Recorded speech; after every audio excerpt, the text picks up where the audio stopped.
Good morning, all. Good morning, good morning, good morning, good morning, good morning. Did you miss us? I think they did. I think they did. I think they did. Talk Vigil 305 coming to you live from downtown Homestead, guys. With another episode, we wanted to come and drop some crumbs because we've gotten a lot of information over the last week.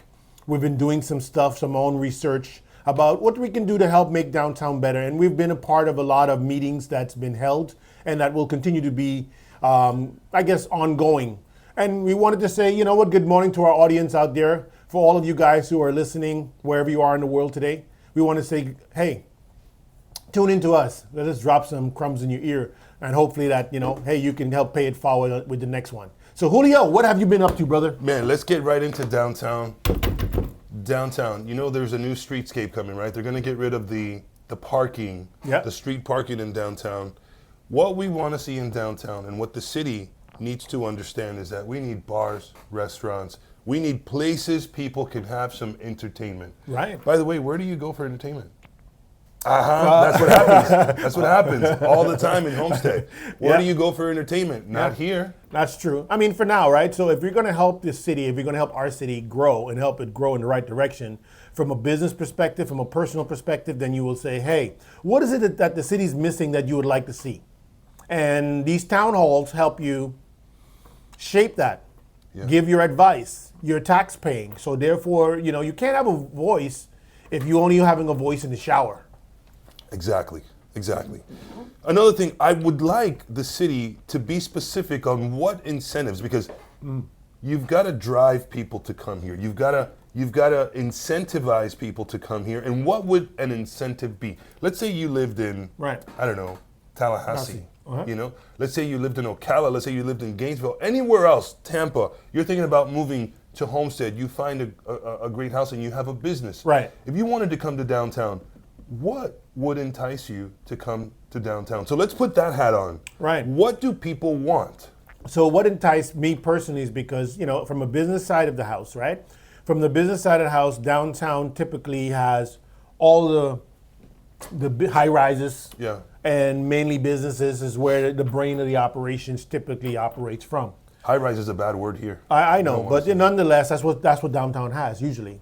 But in a city like Homestead, where historically, it's been more of a farm town and whatever else over the years. But now we have a different gen that's now available they want to work and play in the same area to kind of keep the money circulating. Right.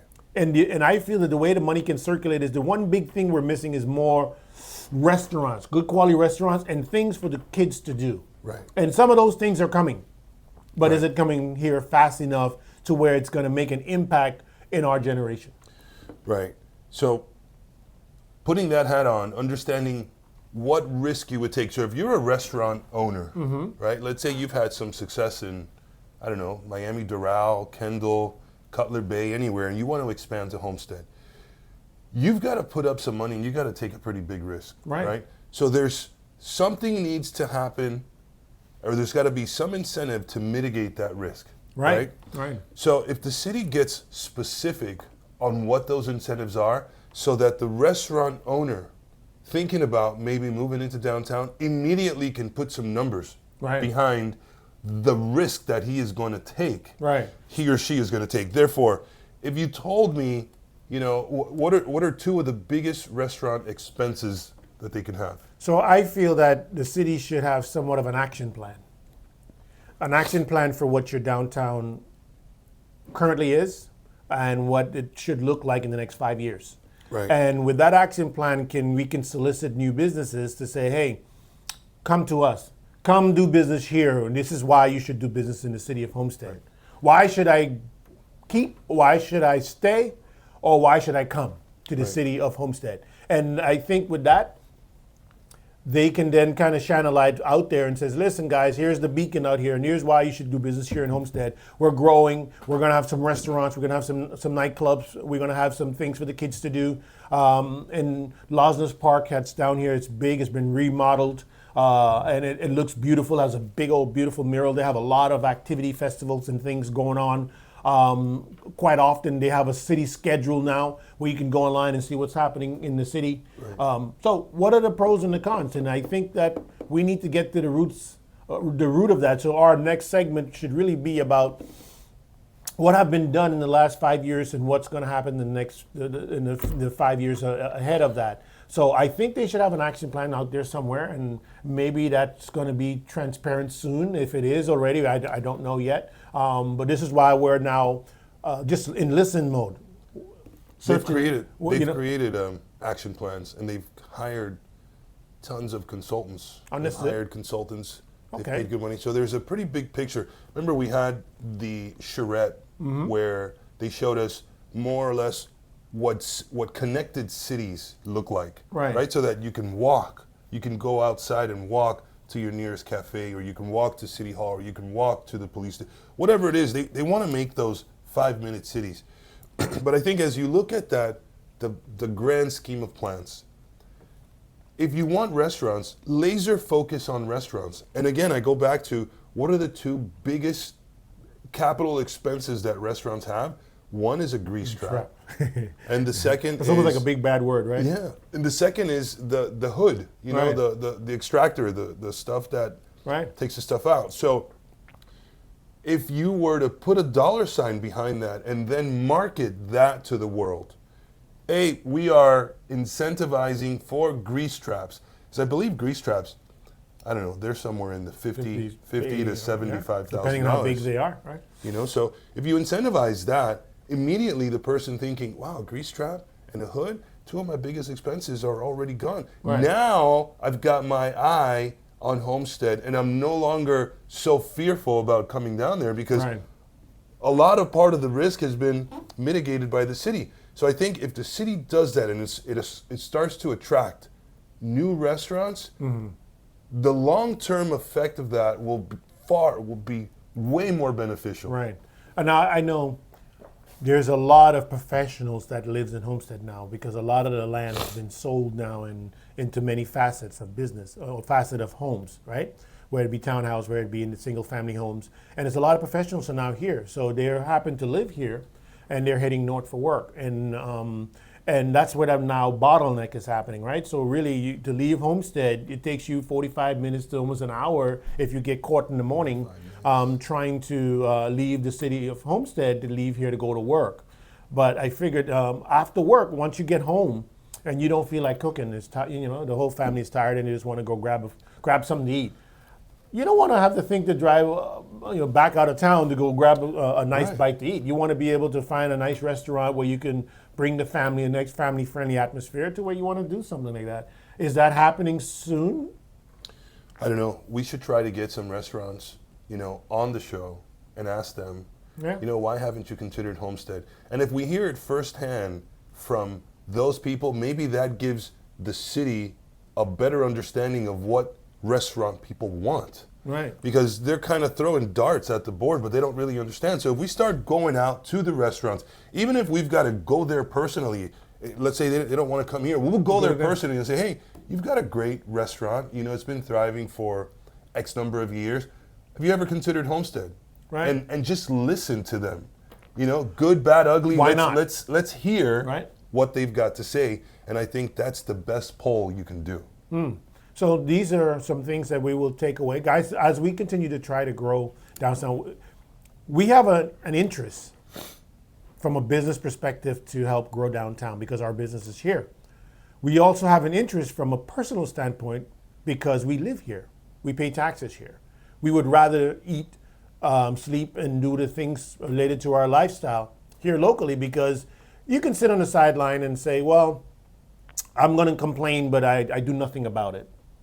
Or you can go to these different town halls or functions and say, you know what, guys, when are we going to do this? If we're going to grow the city for the next 5 years or 10 years or whatever for the next gen, how are you going to do that just by staying silent? Who's doing that? Right. So I would like to see downtown grow. I would like to, and I know that some of the things that they wanted to do is if they are going to put something big like the Homestead Station, I was told at the Homestead Station that you cannot have an end cap. that's designed for restaurants. Right. Well, it's been 6 years. So it's been 6 years now. Where are the restaurants? And I'm still Where are the on the restaurants? front line with no end caps. That's a restaurant. And I'm silently, I'm silently speaking loud, if that makes sense, in my Yeah. head. I'm like, okay, where's the restaurants? Because that helps drive traffic to the plaza. That's persons, that will see our business. It helps naturally, organically with marketing. It helps the city because persons get to walk around. People that's going to buy stuff and pay taxes. It's going to increase the revenue. It's a win-win-win-win for everyone that's in business for downtown. Why should I bring my business here? I need money to be able to sustain ourselves. So I would like to see, Here's another question that puzzles. This happened.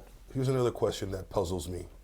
The city of Homestead is the 4th largest city in Miami-Dade County. The 4th largest city. Wow, I didn't know that. So But I therefore, heard it, I think, some time ago. therefore, businesses usually want consumers. So you're going to go to a place where there's a lot of people. Right. So if we're the 4th largest city in Miami-Dade County, I would love to see the income levels over the last 5 years, what the income levels, how they have increased and compared to other cities. Because when you talk about restaurants like Chef Adrian, Right. or Graziano's or Finca or those other cool places like Town, like Right. in Florida City, not in Florida City, in South Miami. Town. You've got all these great places. And if they understood that the demographics and the income levels of the people that are here, because maybe they're saying, Right. well, our menu might be a little pricey. And if our menu's pricey, maybe they don't think people in Homestead can afford. However, the income levels of the people of Homestead have increased dramatically, I think. To add to that, we drive to Miami, and it's typically 4 persons. That bill typically range anywhere from 2 to 6, depending on what we're ordering, depending on the restaurant type. So, but yet, how could you consider that not being sustainable here when the persons are driving north? Right. Because the money is definitely here. People their homes are here. They lay their head here. So we need to figure out how to get them to spend some money here so that circulation grow. Right. And when you provide good customer service, your consumer base is going to tell you either it's worth what you're charging, Right. and I had a great time, a great experience.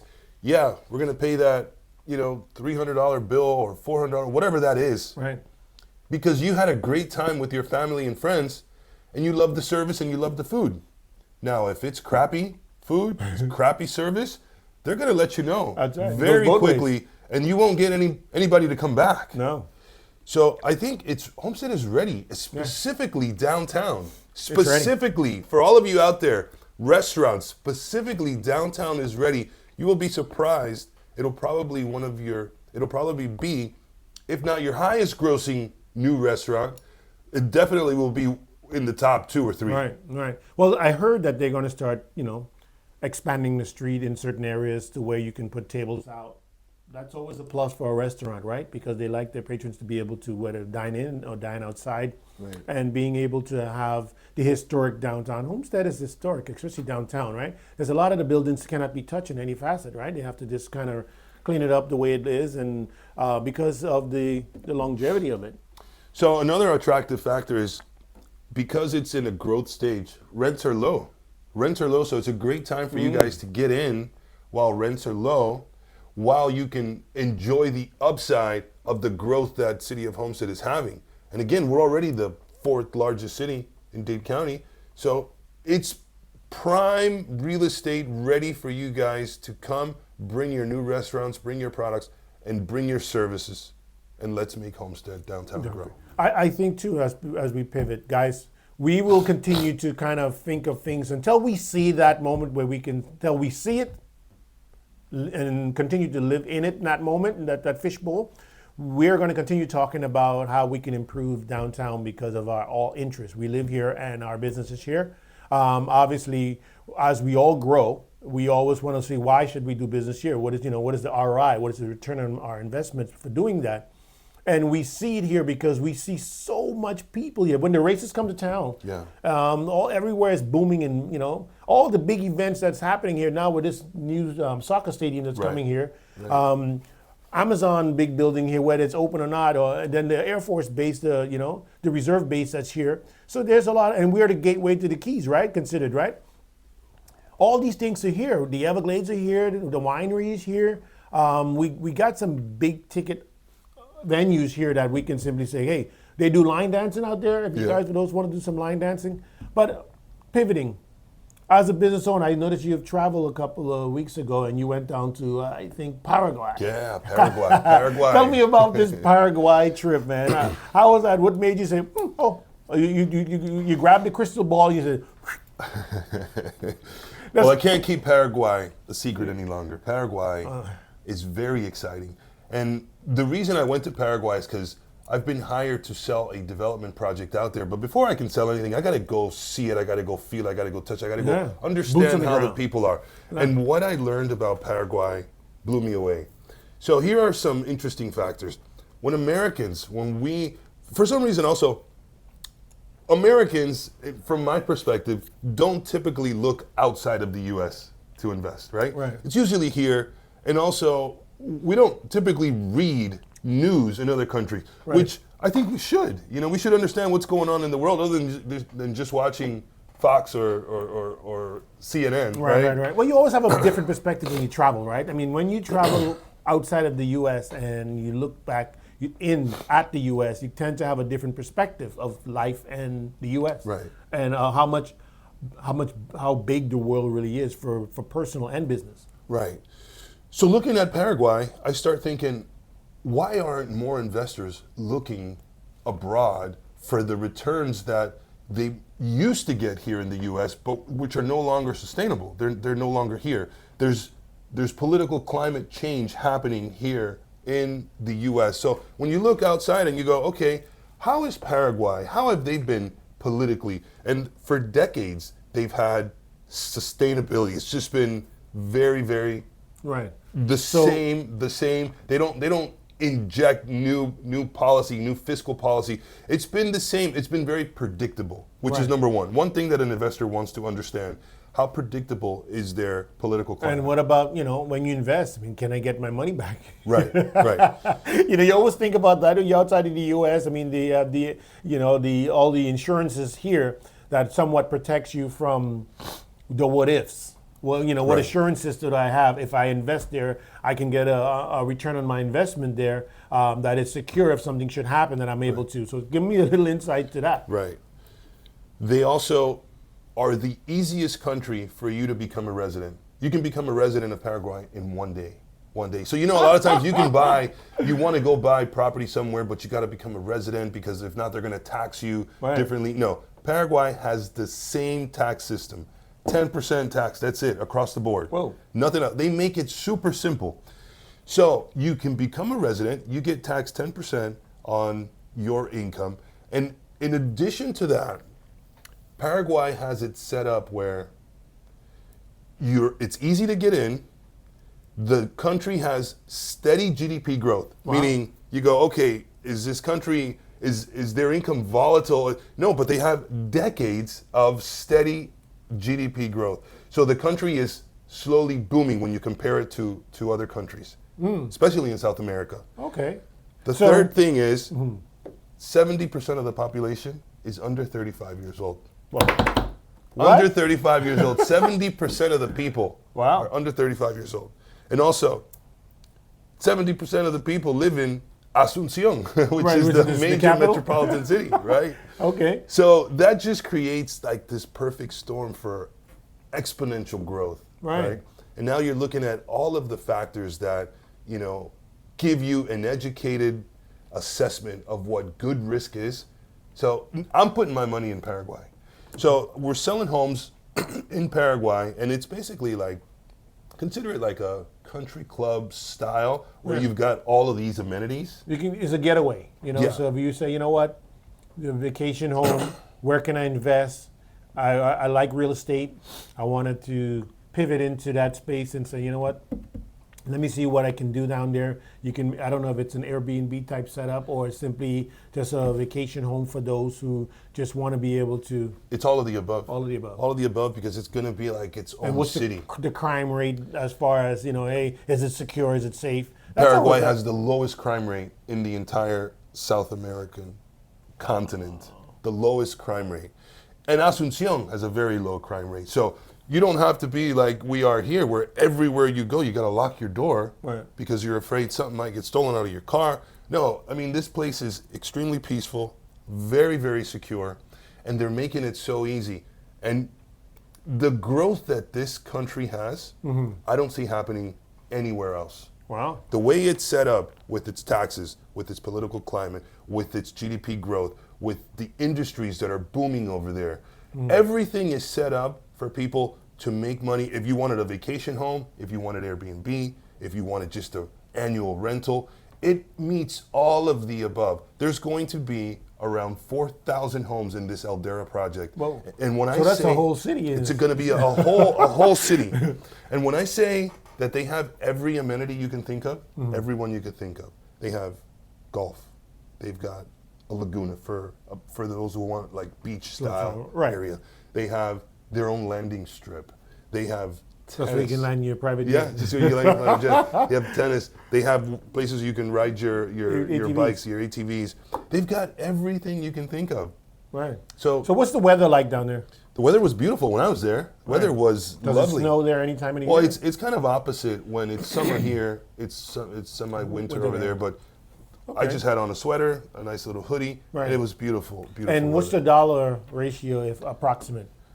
The dollar ratio, from what I remember, I think it was 7,000 guarani, guarani to a dollar. You know, but when you compare what you are purchasing over there, for example, I went to eat at a restaurant, and although you're paying in these thousands of dollars or guarani, when you compare it to the dollar, it's almost like you're paying half the amount you would pay for the same service and food here. Huh. So that was another pretty impressive aspect of being in Paraguay. So the Paraguay project is called Eldera Resort. I'm going to have the website down there. Yeah. So for those of you interested in looking more into what's going on in Paraguay and to not get left behind, you know, if there's an opportunity for you to have double-digit returns, that is the place to do it. Right. The land is very undervalued at the moment, and that's what you want to do as an investor. You want to Right. get You into buy low, places right? that are booming, buy low, sell high, and you can just kind of watch this wave on its way up.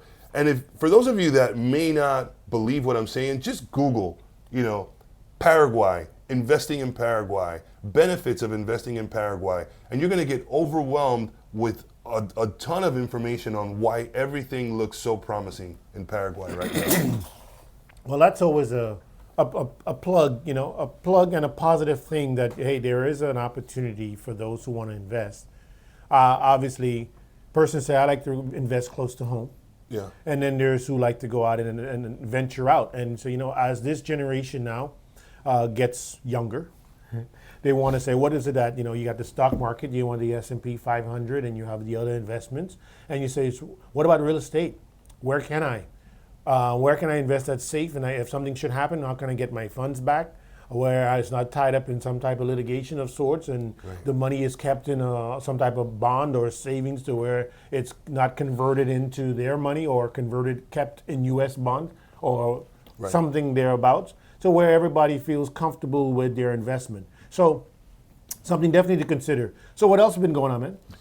Other than that, man, I've been honing in heavy on promoting Paraguay. I don't like to keep secrets. When I find something that's worthwhile, I like to tell all my Drop friends. that crumb, huh? Yeah, I like to tell all my friends so that we could all, you know, enjoy the benefits of things that are going great outside of where we live. Now, I like the fact that you just say you can become a resident in a day. That's unheard of. And in most countries, right? They take months or years at some point. So I'm trying to take a page out of your book, What is that? and I want to travel more, right? Because you do a lot of traveling. Yeah. So hopefully, business travel is great. Right. So I want to go to Costa Rica. I want to go to Japan. Yeah. I want to go see Niagara Falls. I want to go do a lot of these things, which I've just mentioned a few that you've already done. Yeah, it's just checklist. It's about just doing it now. I mean, as we get older, man, we tend to say, you know what, screw this, man. We want to be able to work hard and play hard too. And so you come up with your checklist of places to visit before I croak. You put me onto a good strategy a few months back where you use certain credit cards that help you earn points. Right. And sometimes these trips that you go on, they're exempt. Pretty much. they're exempt. You've built up the points to go there, so Yeah. you're not pulling any money out of your pocket. No, typically that's what it is. I mean, I use DMX. I mean, and there are now most of them Apple Card and a few others. They give you dollar for dollar. As you spend $1, you get a point. Those covers you can cover pretty much your airline. Sometimes it covers hotel. Sometimes it covers cruise. It depends on what you're doing. You just got to know what to do with it. You don't just want to collect these points and